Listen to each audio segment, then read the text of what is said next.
संरक्षण कैसे करें, इसका कारण क्या है, इस पर हम चर्चा करते हैं। तो सबसे पहले आता है इसमें वनोन्मूलन। ये वनोन्मूलन क्या है? देखिए, क्या है कि वनों का नष्ट करना, ठीक है, नष्ट हो जाना। अब वन नष्ट कैसे हो रहे हैं? जो मनुष्य के क्रियाकलाप है, मनुष्य के क्रियाकलाप से मनुष्य के क्रियाकलाप है, जैसे पशुओं का चारण करना, पशु चराते हैं वहां पर, या पशुओं का चारण करना। दूसरा है कि जंगलों की कटाई करना। अब जैसे कोई सड़क निकल रही है, रोड निकाली जा रही है, तो उसके लिए मान लो हाईवे बन रहे हैं, तो जंगलों को काटा जा रहा है, पेड़ काटे जा रहे हैं। दूसरा, मान लो कहीं रेलवे लाइन बिछाई जा रही है, तो वह जंगलों को नष्ट किया जा रहा है, या कहीं पर कॉलोनी बसाई जा रही है, मकान बनाए जा रहे हैं, प्लॉटिंग हो रही है, तो जंगलों को साफ किया जा रहा है, उन्हें नष्ट किया जा रहा है। और या फिर खेती के लिए, क्योंकि आबादी बढ़ रही है, तो खेती के लिए भूमि चाहिए, तो इसके लिए क्या है, जंगलों को नष्ट किया जा रहा है। तो हमने कहा ये जंगल नष्ट हो रहे हैं, इसको कहते हैं वनोन्मूलन। क्या कहेंगे? पेड़ों, हाँ, आप बता, जो पेड़ नष्ट हो रहे हैं, जंगल नष्ट हो रहे हैं, हमने कहा ये वनोन्मूलन है। और वनोन्मूलन के कारण क्या है, ठीक है ना, इसके कारण तो हमने इसका बताया। वनोन्मूलन का जो कारण है, जैसे पशुओं का चारण करना या पशु चराने से वन नष्ट होते हैं, ठीक है ना, पशु चारण करने से पशु चलते हैं। दूसरा बताया कि रहने के लिए मकान चाहिए। दूसरा हमने बताया कि जैसे सड़क बनाने के लिए सड़क है, राजमार्ग बनते हैं, सड़क बनाते हैं, तो पेड़ काट दिए जाते हैं। आपके यहाँ भी सड़क बनी, हाईवे निकला, और तो उसके लिए किनारे के पेड़ काट दिए गए। तो आपने देखा कि हमारे यहाँ हाईवे बने, और किनारे पर कोई कहता है 3000 पेड़ काट दिए, कोई कह रहा है कितने 10,000 पेड़ कट गए, कोई कह रहा 25,000 पेड़ कट गए। अब पेड़ काट दिए गए, तो हमने कहा उन पेड़ तो काट दिए गए, नए पेड़ वहां पनप नहीं पाए, लग नहीं पाए, तो इससे क्या है, वनोन्मूलन है। हम पेड़ लगाते हैं, अब जब तक वो क्या है, पेड़ कोई पौधा लगाया और कम से कम 5 वर्ष तक तो उसकी देखभाल करनी पड़ेगी, तब वो जाकर के सही ढंग से पनप सकता है। उससे पहले क्या है, उससे पानी की कमी के कारण सूख जाते हैं, पशु जो घूमते रहते हैं वो चल जाते हैं, नुकसान हो जाते हैं। तो बताया सड़क बनाने पर पेड़ काट दिए जाते हैं, या रेलवे लाइन बिछाई जाती है, रेलवे लाइन बिछाने पर ठीक है ना, बिछाने पर क्या होता है, पेड़ काट दिए जाते हैं। तो रेलवे लाइन बिछाने पर, सड़क बनाने पर, और खेती के लिए खेती योग्य भूमि बनाते हैं। अब खेती योग्य भूमि कैसे, खेती योग्य भूमि चाहिए, तो उसके लिए खेती योग्य भूमि बनाने के लिए पेड़ काट दिए जाते हैं, ठीक है, बनाने के लिए क्या होता है, पेड़ काट दिए जाते हैं। अब देखा होगा अपने यहाँ से कहीं पूर्वोत्तर भारत है, वहां पर क्या है, जंगल है, वहां लोग रहते हैं, झूम खेती करते हैं। अब झूम खेती क्या होती है, वो वहां पर देखा उन्होंने कि जंगल है, खूब हरा भरा जंगल है, और हरे भरे जंगल में वहां पर वो आग लगा देते हैं। वहां कहते हैं कि आग लगाने से उनकी पत्तियां जल जाती हैं, राख बन जाती है, और वो भूमि उपजाऊ हो जाती है, और वहां वो खेती करते हैं। अब खेती करते हैं तो बोले बिना खाद पानी, बिना खाद लगाए खेती हो जाती है।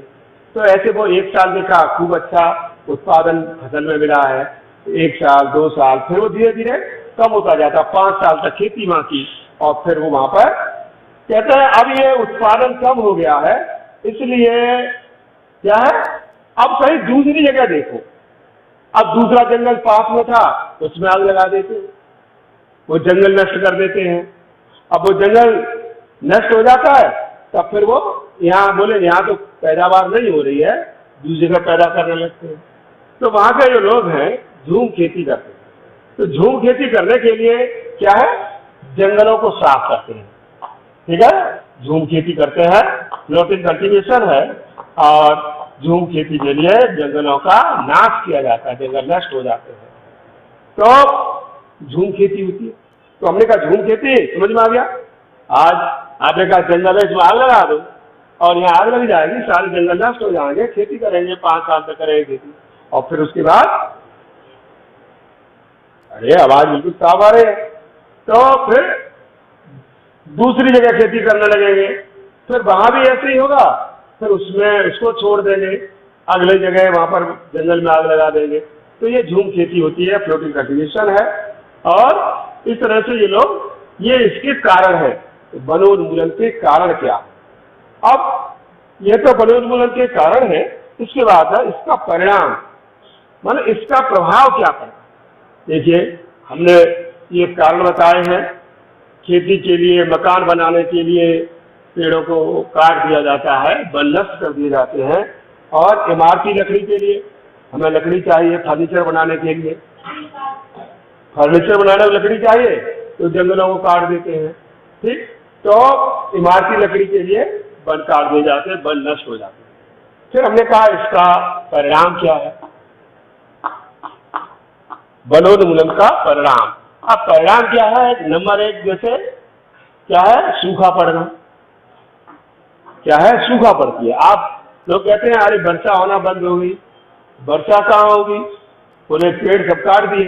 तो मौसम क्या है, मौसम चक्र असंतुलित हो जाता है। क्या होता है? हाँ, तो मौसम चक्र है बदल जाता है, जिससे वनोन्मूलन के कारण मौसम चक्र क्या होगा, असंतुलित होगा।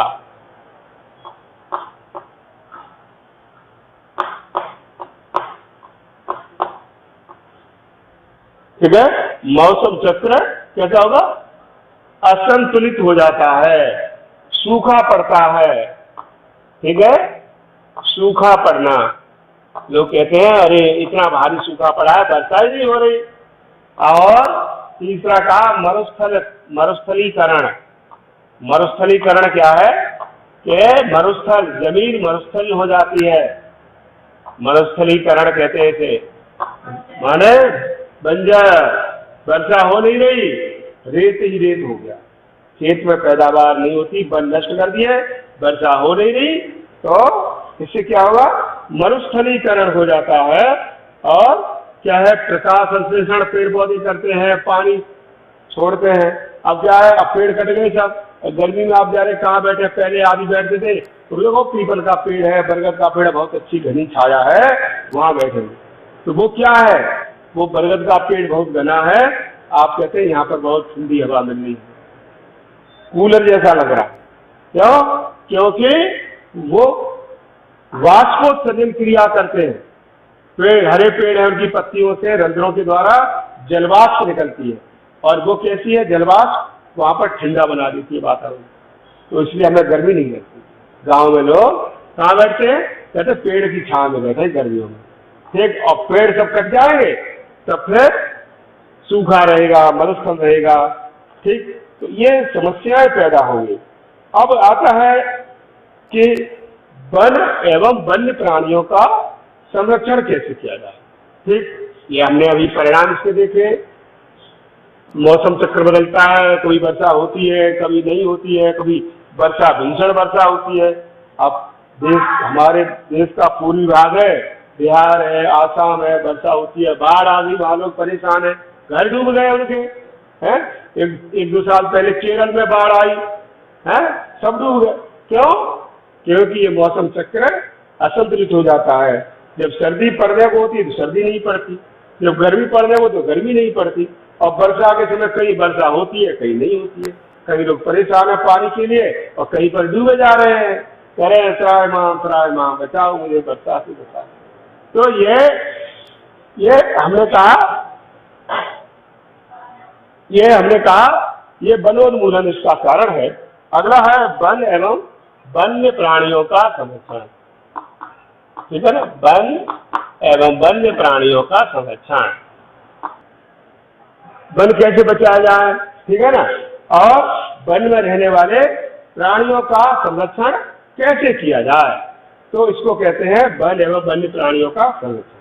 तो वनों के लिए हमें क्या करना चाहिए कि बताया वृक्षारोपण करना चाहिए, ठीक है ना, क्या करना चाहिए, हमने कहा वृक्षारोपण करना चाहिए।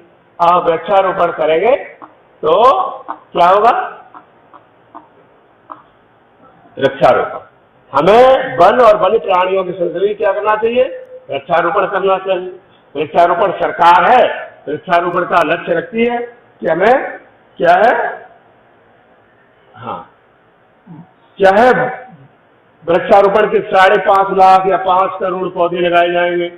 पिछले साल लगाए गए थे, जो यहाँ के मुख्यमंत्री थे श्रीमान जो है योगी जी, तो उन्होंने इतने पेड़ पौधे लगाए और गंगा के किनारे ही जो है वहाँ पर पेड़ पौधे लगाने के लिए गए थे। ठीक है, अब वहाँ गए पेड़ पौधे लगाए जाए, तो अब पेड़ पौधे लगाने के लिए लक्ष्य रखा गया है पूरे प्रदेश में, पूरे देश में जो सभी राज्य हैं वो वृक्षारोपण अभियान चलाते हैं। और वृक्षारोपण अभियान से क्या होता है कि वो है कि वृक्षारोपण अभियान चलाया है तो पेड़ लगाए जाए। पेड़ लगाने से क्या होगा कि जब जंगल होंगे तो वर्षा भी होगी, और वर्षा होगी तो हाँ बताया वर्षा होगी, वर्षा होने से क्या होगा, मौसम चक्र का संतुलन बना रहेगा। और दूसरे जो आवास है क्या है, वन्य जीवों की, वन्य प्राणियों की आवास है, वो तो जंगल है, क्या है, जंगल है, वन्य प्राणियों की आवास। अब वन्य प्राणियों की आवास वो वृक्षारोपण होगा, जंगल होंगे, तभी सुरक्षित रहेंगे। कहते हैं 1/3 भाग जंगल होना चाहिए, 33% तो जंगल होना ही चाहिए। अब क्या है, जंगल रह गए 20%, पहले 19% थे, 17% रह गए, और फिर वृक्षारोपण अभियान चलाए गए 18%, 19% और 20% हो गए, लेकिन 33% चाहिए। पहले देखा होगा जो ऋषियों के आश्रम होते थे, गुरुकुल, वो जंगल में होते थे, जंगलों में विद्यार्थी पढ़ा करते थे, वहाँ पर्यावरण सुरक्षित था। ठीक है, लेकिन अब क्या है, जनसंख्या बढ़ गई है, वृक्षारोपण जो है बंद हो गया, पेड़ों को काटने लगे, इससे क्या होगा, उनकी संख्या कम हो। अब क्या है, गीता में भगवान श्री कृष्ण ने कहा है कि मैं वृक्षों में पीपल हूँ, पीपल है सबसे ज्यादा ऑक्सीजन देता है। ठीक है, तो हमें पीपल की पूजा करनी चाहिए, लोग पीपल की पूजा करते हैं, शनिवार को करते हैं, तुलसी की पूजा करते हैं, तो तुलसी की पूजा करते हैं, पीपल की पूजा करते हैं, कोई कुछ आंवले की पूजा करते हैं, कुछ समी वृक्ष की पूजा करते हैं, तो ये वृक्षों की पूजा करते हैं। इसका उद्देश्य है कि जो प्रकृति है, नेचर है, उसका मानव जीवन है उससे संबंध बना रहे। अगर मानव जीवन से संबंध बना रहेगा तो क्या होगा, तो मानव जीवन से संबंध रहेगा तो क्या है, दोनों ही संतुलित रहेंगे, सबको स्वच्छ ताजी हवा मिलेगी, समय पर वर्षा होगी। ठीक है, और अब क्या है कि पेड़ कटरेज करते जा रहे हैं, बताया खेती के लिए पेड़ काट रहे हैं, वृक्षारोपण हो नहीं रहा है, तो जंगल नष्ट हो रहे हैं। अब जंगल में रहने वाले जंगली जानवर हैं वो गांव में घुस जाते हैं। कभी इधर बिजनौर में अखबार में मिला कि वहां पर एक तेंदुआ घुस गया, कभी इधर उसमें महाराष्ट्र में एक बाघ थी, वह बड़ी मुश्किल से उसको मारा गया। कहते हैं तो अब बाघ है वो क्यों नरभक्षी हो गई, तो उसको मारा गया। कहते हैं उसने अब वो जाते हैं, जब जंगल नष्ट हो जाते हैं तो आसपास के गांव में चले जाते हैं। अब वो क्या करते हैं, आसपास गांव चले जाते हैं, उनके जो जानवर हैं उनको खा जाते हैं, हमला बोल देते हैं। अगर कोई आदमी है वहां पर आता है उस पर हमला बोल देते हैं। तब जब आदमी पर हमला बोलते हैं तो आदमी फिर क्या करता है, फिर आदमी है क्या करता है, कहता अरे ये तो निर्वक्षिण है, बाघिन है या तेंदुआ निर्वक्षी हो गया, इसको मार दो। तब उसको वो मारना पड़ता। तो कहते हैं ऐसे महाराष्ट्र में लास्ट ईयर क्या एक बाघिन थी, तो 40 दिन में उसे मार पाए। और 40 दिन में उसको जगह जगह टेंट लगाते थे कि पता चला कहाँ पर है, हेलीकॉप्टर से देखते थे तो उसकी लोकेशन पता चली कहाँ है बाघिन। और वो आसपास के 40 गांव में उसने आतंक मचा रखा था। तो अब आतंक मचा रखा था कि वो निर्वक्षी है, उसको मारा जाए, तो उसको मारा गया। ऐसे भी इधर तेंदुआ गांव में, मतलब शहर में तेंदुआ घुसाया या टाइगर आ गया, ये दुर्घटना होती रहती है। तो इसलिए क्यों, कारण क्या है, वनों की कमी होना। वन कम होते जा रहे हैं, इसलिए ऐसी दुर्घटनाएं होती हैं। तो हमें वनों का संरक्षण करना चाहिए। वन वृक्षारोपण के द्वारा वनों का संरक्षण होगा, और वनों का संरक्षण होगा तो वन्य प्राणियों का भी संरक्षण होगा। अब जैसे आपने कहा पहले पक्षी घोंसला बनाते, गौरैया पक्षी था, वो हमारे पहले गांव में कच्चे मकान होते थे, छप्पर होते थे, झोपड़ी होते थे, लोग बैठते थे, तो छप्परों में गौरैया अपना घोंसला बना लिया करती थी। छप्पर में जगह देख करके घोंसला बना लिया, अंडे रखती थी। अब क्या है, छप्पर खत्म हो गए, कच्चे मकान खत्म हो गए, पक्के मकान है, छप्पर नहीं है, झोपड़ी नहीं है। अब क्या है, गौरैया घोंसला कहाँ रखे, तो गौरैया की, अब गौरैया हमें कम दिखाई दे रही, बोले गौरैया की कमी हुई। पहले गिद्ध होते थे, अब गिद्ध दिखाई नहीं दे रहे, बोले गिद्ध कहाँ गए, बोले गिद्ध खत्म हो गए। क्यों, क्योंकि जंगल नष्ट हो रहे हैं, पेड़ जंगल आदमियों ने नष्ट कर दिए, तो जंगल में रहने वाले जानवर खत्म हो गए। अभी एक हाथी की हथनी की आपने सुनी होगी, बड़ा उस पर वो हुआ था कि जैसे कर्नाटक है, तमिलनाडु है, तो केरल है, वहां पर जंगलों में हाथी बड़ी संख्या में।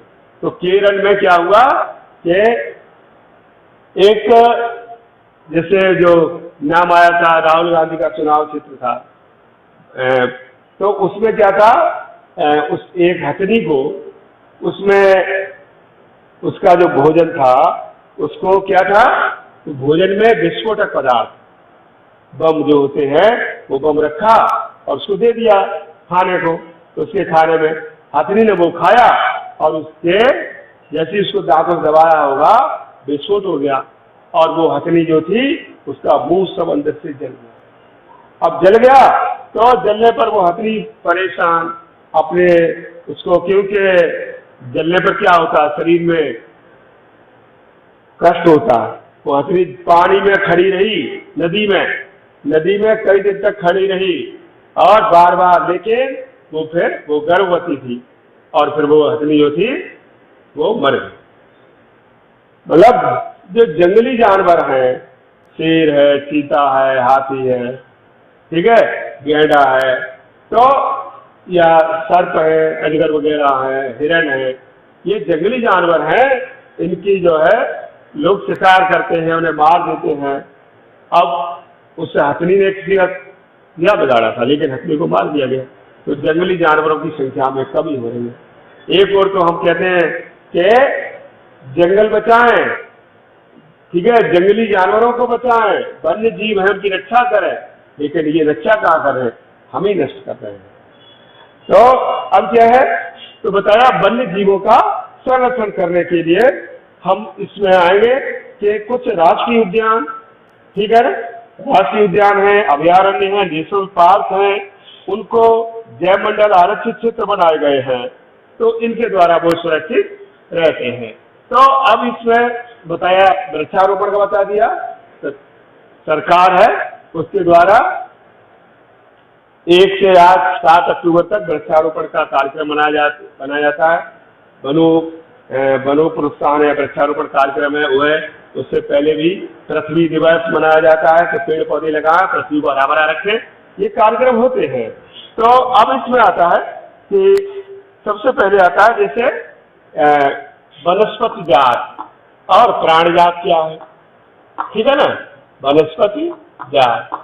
तो हमने कहा वनस्पति जात और प्राणी जात, ठीक है, ये क्या अंतर है इनमें, तो ये लिखा है। तो वनस्पति जात कहते हैं जब पेड़ पौधों की अधिकता होती है। वह क्षेत्र, क्या कहेंगे, वह क्षेत्र जहाँ पेड़ पौधों की अधिकता होती है उसे हम वनस्पति जात कहते हैं।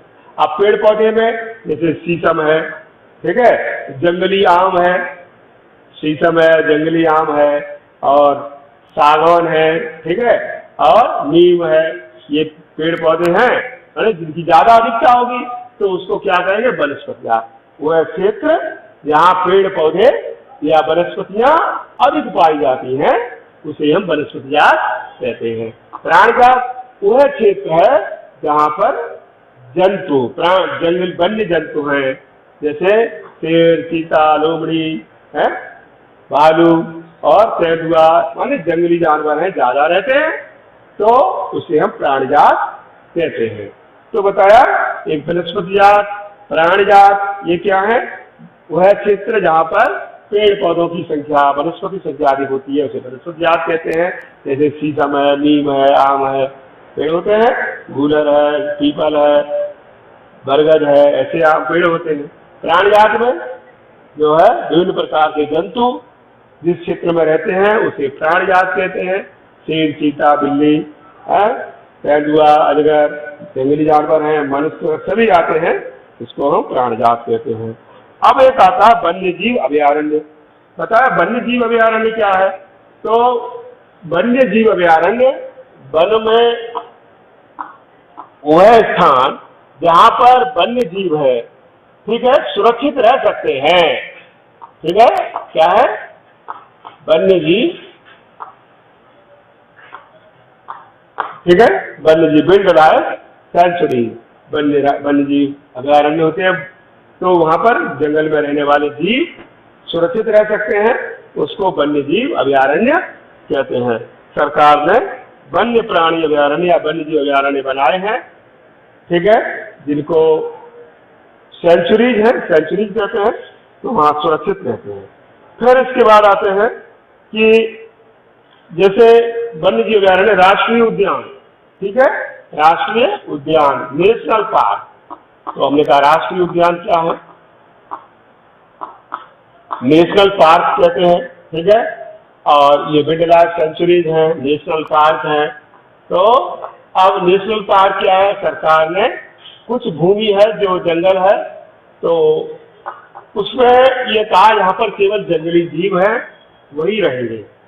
वहां पर आप जाएंगे, वहां पर देख सकते हैं, तो उसमें सुरक्षित, उसमें सड़कों पर वाहन है, सुरक्षित वाहन होते हैं, उनमें जाकर के उनको देख सकते हैं। देखा होगा अफ्रीका के जंगलों में लोग जाते हैं तो उसमें नेशनल पार्क है, उसमें विभिन्न प्रकार के जैसे डिस्कवरी चैनल है, उसमें देखते हैं शेर, चीता वगैरह भागते हुए, शिकार करते हुए देखते हैं। तो इसको हमने कहा ये नेशनल पार्क या राष्ट्रीय उद्यान है। अब राष्ट्रीय उद्यान जैसे जिम कॉर्बेट नेशनल पार्क है, जिम कॉर्बेट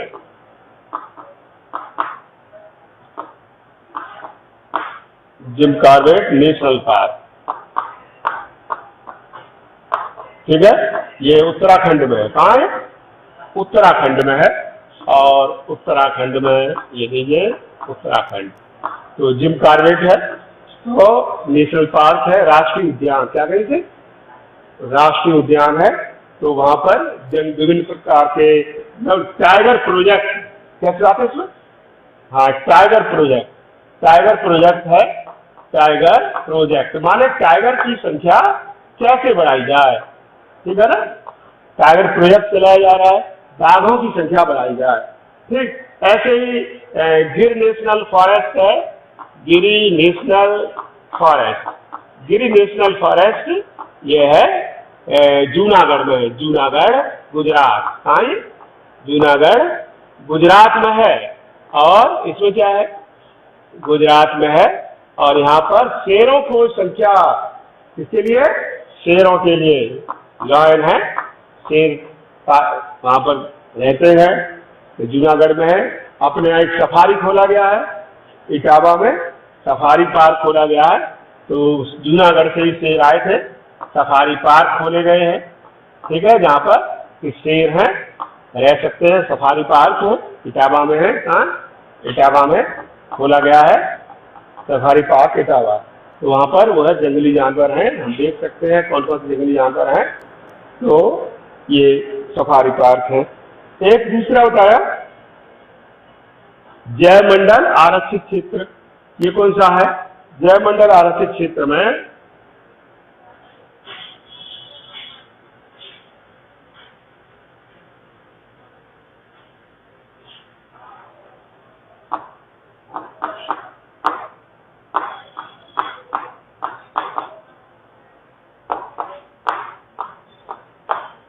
ठीक है, जयमंडल आरक्षित, ये बायोस्फीयर रिजर्व है, ये कहलाते हैं बायोस्फीयर रिजर्व है जयमंडल आरक्षित क्षेत्र। ये कहाँ है?